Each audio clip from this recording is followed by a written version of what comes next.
Welcome back to Wealth Mavericks. Today, we're talking about the do's and don'ts of online advertising and how to do it the right way to grow your business or practice.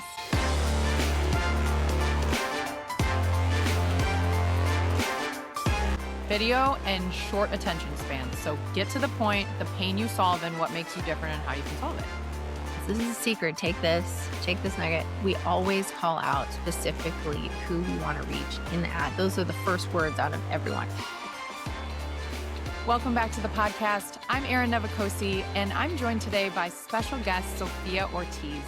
Sofia is co-owner with her husband, Mike, of Mavrik Marketing, and they have played a huge role in Terra Firma's growth over the past couple of years. We had the pleasure of spending some time with them in person when we were all together in Dallas last month. And not only have they helped us in a huge way, but they're starting to help some of our members as well. So I thought, what a great time to have a discussion on this topic. Sofia, welcome. Thanks so much for being here. Thank you so much for having me, Erin. I always love when we get a little bit of time to talk. And this topic I'm really passionate about. So you're going to have to reel me in maybe a couple times during this one. So yeah. We might have to reel each other in, that's how it goes. That's okay. So we talk often on the podcast about helping our members keep more of what they earn. But just as important is increasing what they earn so that they can grow and hire and serve more people. So, of course, if you want to grow, people need to know you exist. And referrals and word of mouth are very powerful. But if you're serious about growing at the pace you really want to, you can't rely on word of mouth alone. And online advertising, when it's done right, puts you in front of the right people at the exact moment they're searching for what you offer. But as we were talking about, many business owners have been burned in this, and they've tried it. They feel like it's a gamble, and so much of it is out of their control. But also, when it works, it's magic. And like so many things, it's often about having the right team in your corner. So Sofia is going to share what's working, what isn't, and how practice owners can actually make it work for them. So Sofia, let's start here. What problems are practice or business owners facing when they first come to you? One of the biggest ones is what you mentioned, Erin, about referrals. We're relying on referrals. So it's inconsistent lead flow. So it's there's time where they're getting a lot of referrals, and then it's the valleys. And then it's really hard to do revenue forecasting, hiring, planning for the year when you don't know. You don't have that kind of baseline knowing that, hey, we have these leads coming in, we have this business coming in. And what I would say is, like you said, ads create the opportunity, but the first 5 minutes determines profitability. And so the biggest key is not to just look at the ads. Ads, yes, are a big thing. If you don't get that right, there's like a sequence, just like when you're diagnosing someone or like looking at their medical history, and you're like, okay, that's one thing. Now let's look at a couple more things and to kind of get the bigger picture. And that's the same thing in marketing. So you've got ads, get the attention, but man, it's that follow-up, it's the flow and tracking the whole process. So not just seeing how many leads are coming in, you've got to look at, okay, how many book calls are we getting? How many no-shows? What's the close rate? So following that whole flow. But yeah, the first 5 minutes, Erin, it's key. So when people come to you and they've tried this before and they've been burned, what do you think has gone wrong for them? Oh gosh, most of the time there's multiple things, but the biggest where it starts normally is with the ad itself. Normally, a lot of agencies are using things that worked a few years ago and don't understand like, hey, this is what's working now. And you just want to follow the trends. It's not that marketing is broken or doesn't work anymore. It's just you have to follow with the trends of what's getting people's attention right now. So most of the time it's in the ad, it starts there, and then it's the follow-up. It's how are they following up? Is the lead coming in? Like what's happening with the lead once it comes in? Where is it going? What attention? Who's calling? And are they calling a day later? If it's a day later, like you've got to have from the ad to the follow-up. Normally it's those two. Those are the two biggest issues. And you as the marketing partner have control of the audience and how it's placed, and you can guide on messaging, but like you don't have a lot of control on what happens after. So how do you help your clients on that piece of it? Yeah, that's a great one. And actually, now we don't really work with anyone who doesn't trust. It's a trust relationship. With terra firma, there's things like it's a mutual trust and building that trust. And so we really don't really take on partners unless they let us work with the back end. So once a lead comes in, we then build out the automation systems. We use AI because AI isn't to replace your team. It's just to help it at scale. You can't expect a sales rep to be or your front desk to respond to that lead as soon as it comes in. Here's the thing, with multiple touch points, and then consistently do that over a period of time at scale. It doesn't happen. And so we utilize AI to get them. The AI is kind of like the setter, but we also do recommend having a sales team in there. So that's really how we kind of do control the back end as well. Like we don't fully control it because then they have to have their sales reps, just like you at Terra Firma. You were a sales rep for Terra Firma, and you did a phenomenal job. And so just utilizing the AI along with what you did for Terra Firma.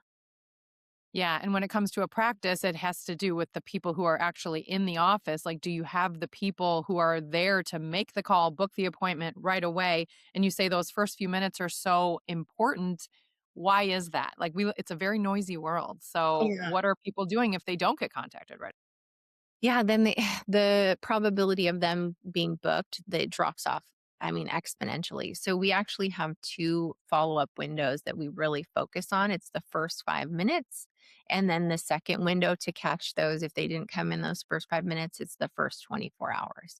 Obviously, for high ticket, which is primarily what we work with, or really only what we work with, is also then building out the follow-up sequence after that. But the first 2 critical, if you're like, "Hey, where do I start?" It's that first 5 minutes.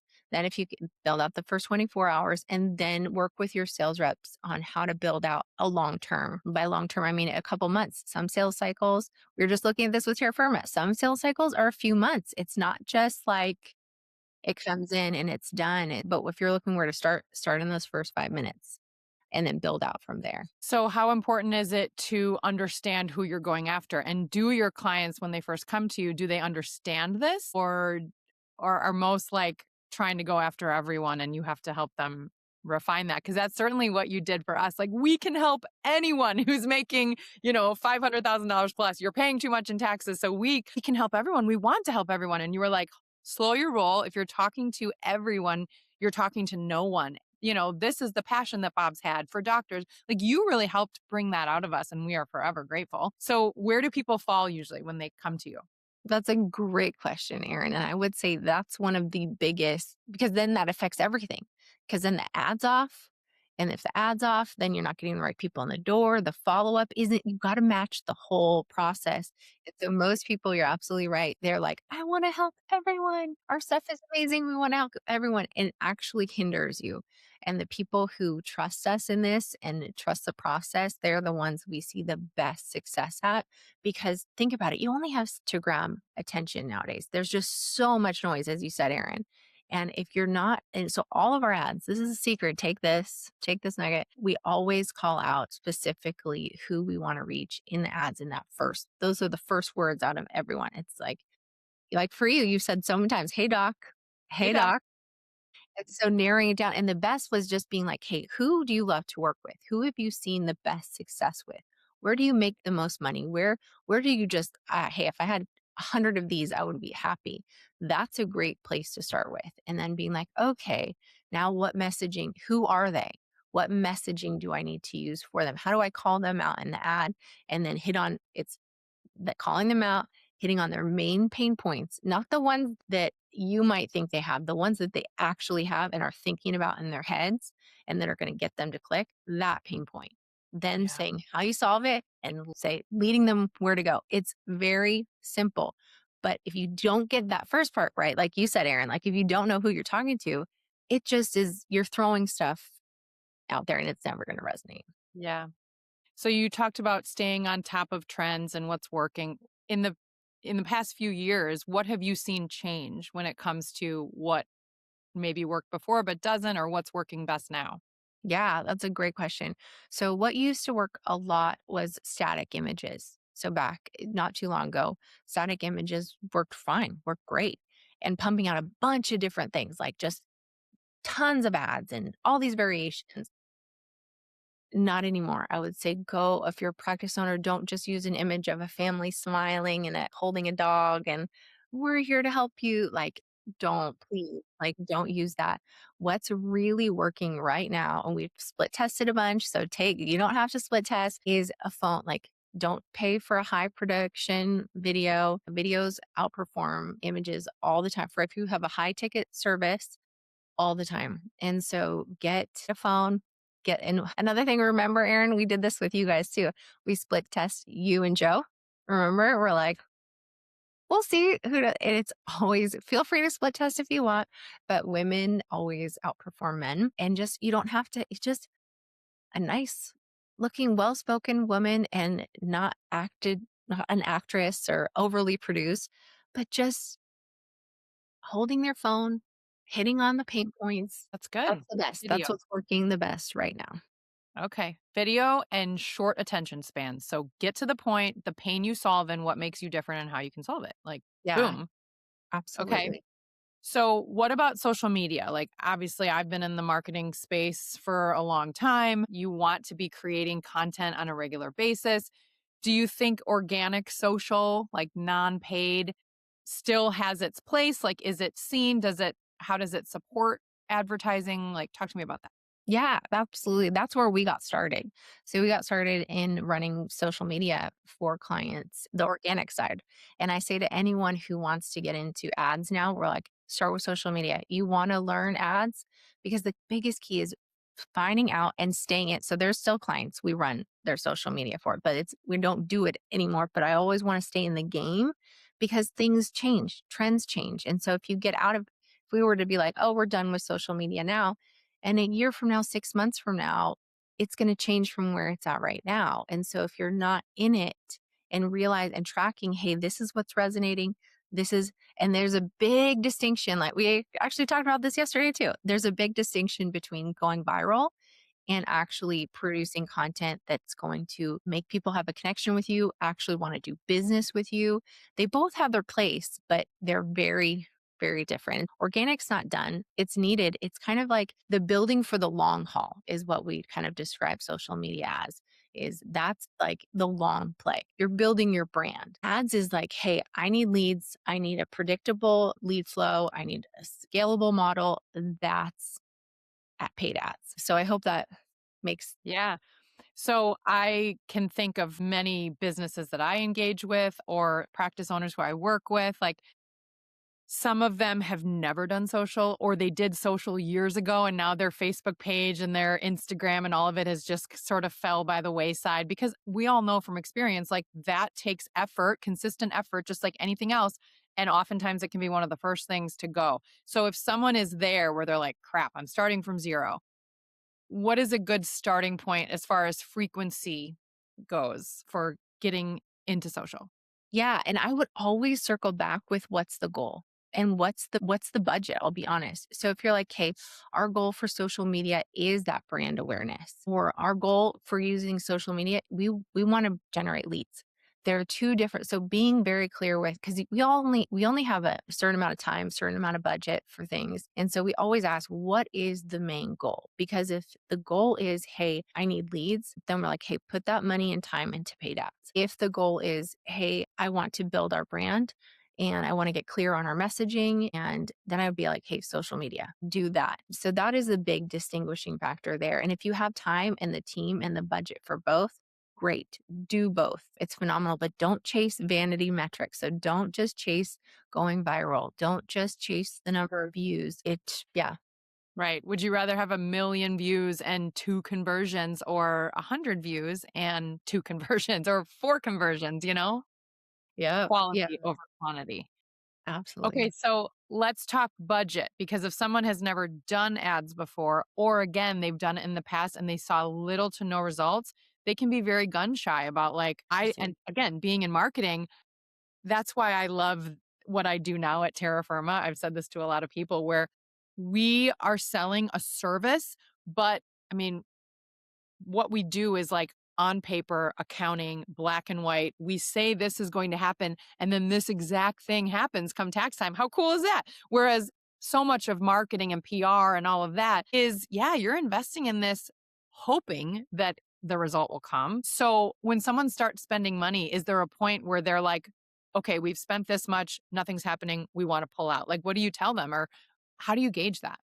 Yeah, that's a great question. And especially for people who've been burned. And I hate this about the marketing just industry as it is right now, because we've actually talked with some who are very open. They're not like close acquaintances of ours, but we've heard this and we know it's a reality, is where there's just turn and burn marketing agencies. They know that they can get you in the door for a setup fee and then they lock you in for a few months of a retainer fee. And they know they don't care if they get you results because they've got you in for the setup fee and the first few months. And that's what they're banking on.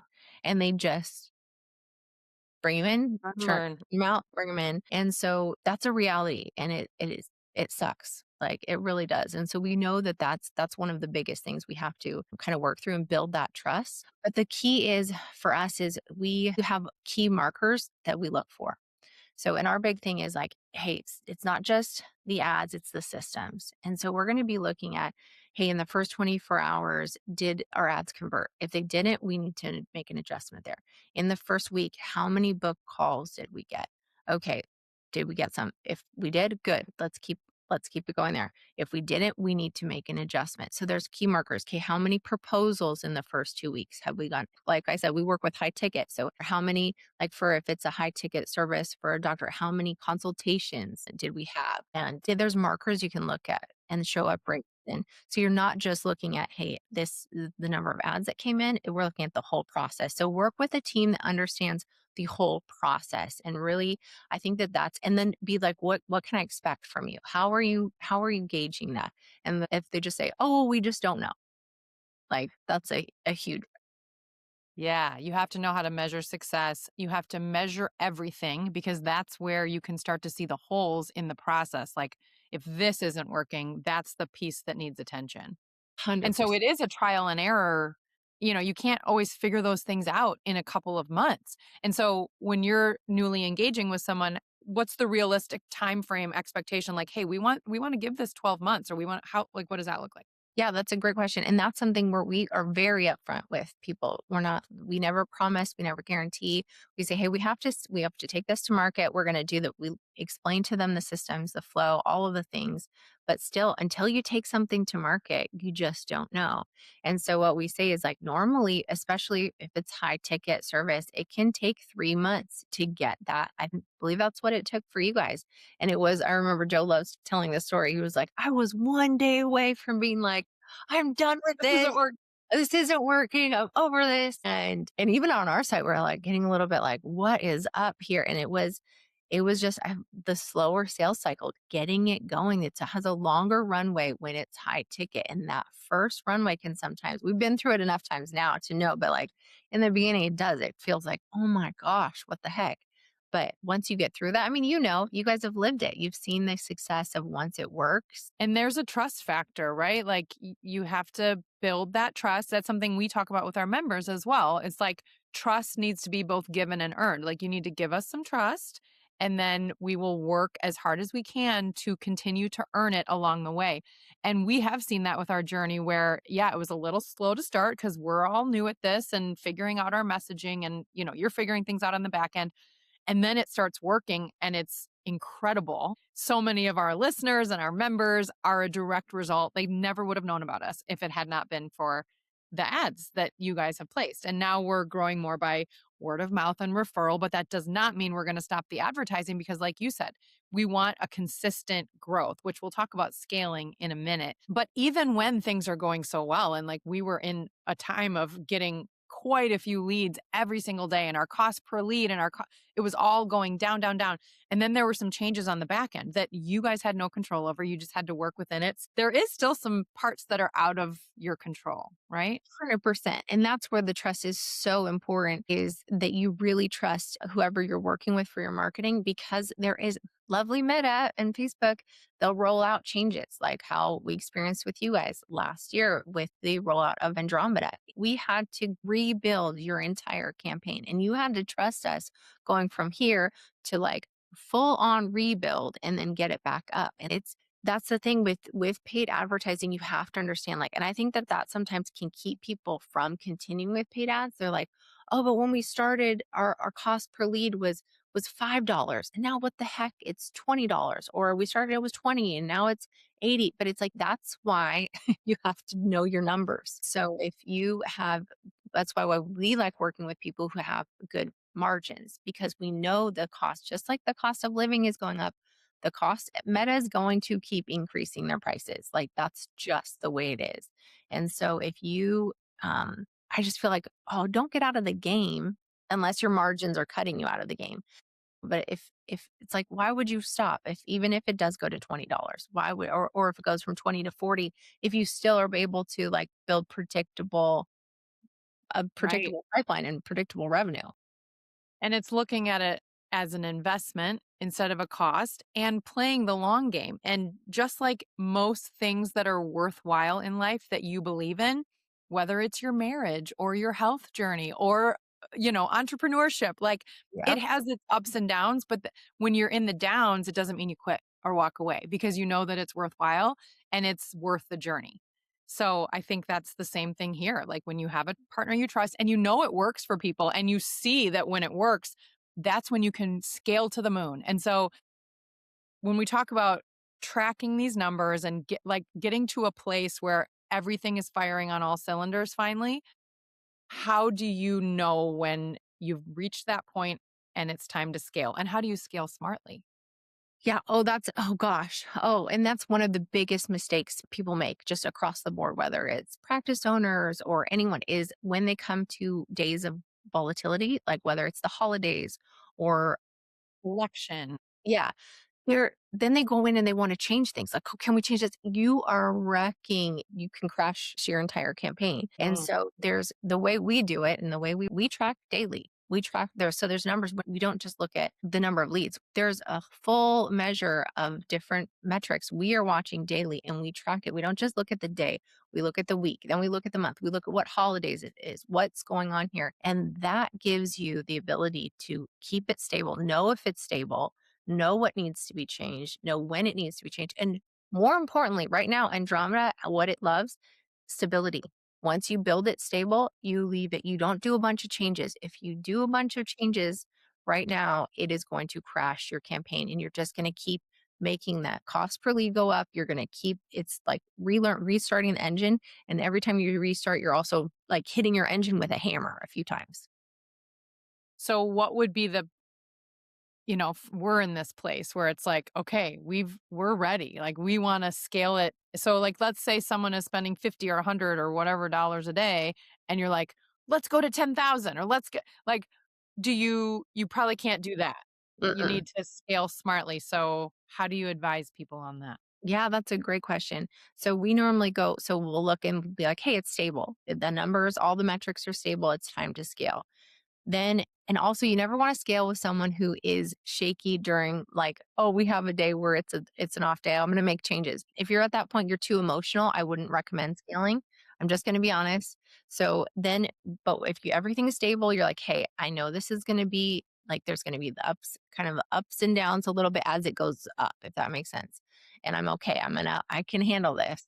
Then it's a matter of going up 20 to 30%, then letting it stabilize again.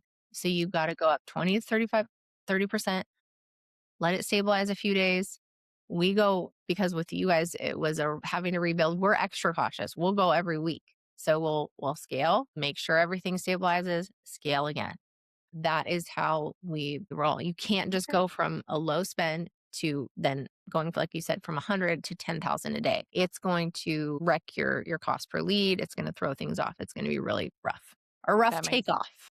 Yeah, and you have to make sure that you can handle it on the back end too. Like, Uh-huh. be careful what you wish for. And we've even found ourselves in that place where we're working to scale intentionally, like our teams, and then some days it's like wow, there were so many leads and maybe they didn't get taken care of as quickly as they should have because we're working to grow. So you need to be able to handle them too.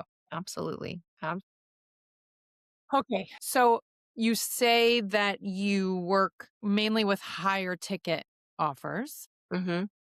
I mean, obviously, there's a lot of agencies out there, and some of them work with smaller, who, when you're thinking about the people we work with, practice owners, what types of offerings would they have? Like, who would be your ideal client when it comes to our world? Yeah, so anyone who is an expert in their field, you're focused. You're not. It's going to work best if you have a season where you're like, hey, we can focus on this. We're not going to get distracted. We're not going to go in squirrel mode. And then when it comes to price point, it's someone who, if you have a higher ticket, so we're saying like lowest end 2,500, ideal it's like $5,000 service that you're offering, just because the margins are there. It's great. And then if you have anything above that, it's excellent because you can spend the money to get the good leads and you have plenty of margin left over. So any practice owner, if you have a high ticket service, ads will work very well for you. Ads are more challenging. I'm not saying that they don't work for lower ticket. They do. There's people who make them work. It's a lot riskier. It's a lot more difficult to get that to be profitable because you have to do it at scale. And so if you are a local business and your product is, $250 or $50, it's very hard to make ads work at that price point. Okay. So I'm going to wrap up with a question that I did not tell you I was going to ask. It just came to me, but I'm just thinking about like the things we talk about on this podcast and vision, having a vision for the year ahead. And when it comes to you guys, Maverick, or you guys with us at Terra Firma, as we enter this new year, what is your vision? Like, what are you excited about? What are you hoping to achieve? What do you think? Yeah. Yeah, so we're on the same we are doing what you guys we're telling everyone to do. So we're excited. And we use our campaigns to test new things before we roll them out with a lot of our clients. And so one of the things that we're seeing is just that follow up. So, and I'm excited about testing the follow up. I'm also excited we're going to be testing AI calling. I know some people are very leery of it. A lot of people were very leery of AI bots, so the texting, and it works so well. We've had clients take it away and it plummets. I'm not just saying like a Hmm. little bit. It plummets their booked ratios. Like it's just so I'm excited to test that. It's a little even that one's a little hesitant. I'm like, how are people gonna react? Because it doesn't sound fully, human, Yeah. but I feel like people are getting used to it. So I'm excited to roll that out along with the AI, the texting bots, and then to scale. I'm really excited to scale our campaign that's going well right now, and I'm excited for TF marketing and for rolling that out with you guys. We love you guys. Terra Firma is quality. We went out there, we learned. We were there to just meet the team, and we sat in on all of your stuff, and they're so knowledgeable, and the amount of just detail you guys go into on the plans, it left us like I still have my paperwork from it. I was like, Mike, I'm keeping this as goals. Like, this is because you guys went through a client and just how it can be. Look, this is what success mastering money looks like. Totally. And I love to hear that. I feel the same way with like me and my husband. Like, how lucky are we to get to have a front row seat to all of this incredible knowledge that none of these people have? No one's ever taught them this. I get to see it, I get to help our members achieve it. You guys got a front row seat to that too. And I love what you say about we test our campaigns before we use them on our members. And that's exactly what we do at Terra Firma. Bob always says we eat our own cooking, you Yes. know, and Yes. I just heard that on a podcast recently where, all the talk has been about building a personal brand. But what's more important is building a living brand, building a brand where you have walked the walk and achieved the results that your clients are looking to achieve. Because if you're just talking about it like that, that doesn't hold weight. But Maverick, Terra Firma, we walk the walk, and everything that we teach you to do, we've already done and had success with. I love that. And I think that's where the trust comes in. And just being together in Dallas, I know we all felt the same way. I mean, this was my fourth trip out there. think we're going to do it twice a year consistently. But just, I have never worked with a group of people who just share my values and are so hardworking and are just so excited about what they get to do.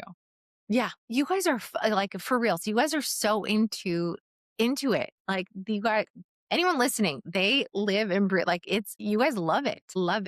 We do. And we work hard. And, I think we get a lot of things right. Growing a business is hard and you have to pivot and it's like you learn and then you do it differently and you improve. And once in a while, someone's like, well, what the heck? And it's like, I promise we're doing the very best we can to serve you at the highest level. But we talk often about how we're trying to do something. We are doing something that has not been done before. And, we always say, you guys sort of took a chance on us and we took a chance on you. And it has been so good for everyone involved. And now as we see you starting to work with our members, it's going the same way. So we're so grateful to know you and to be working with you. And I really appreciate you being on the podcast.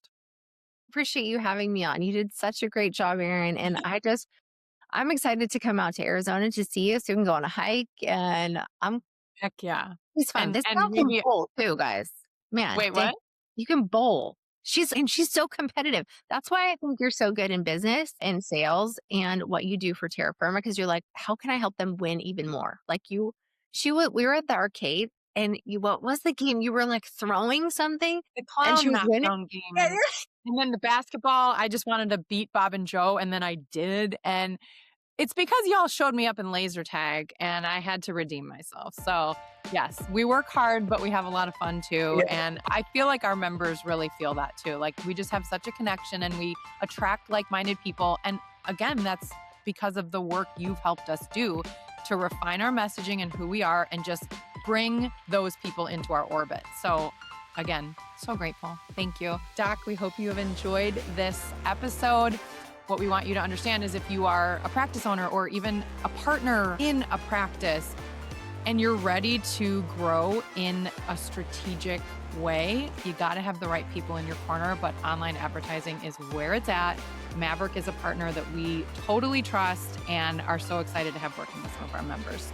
Let us know if you're ready for that. Sophia, thank you for being here.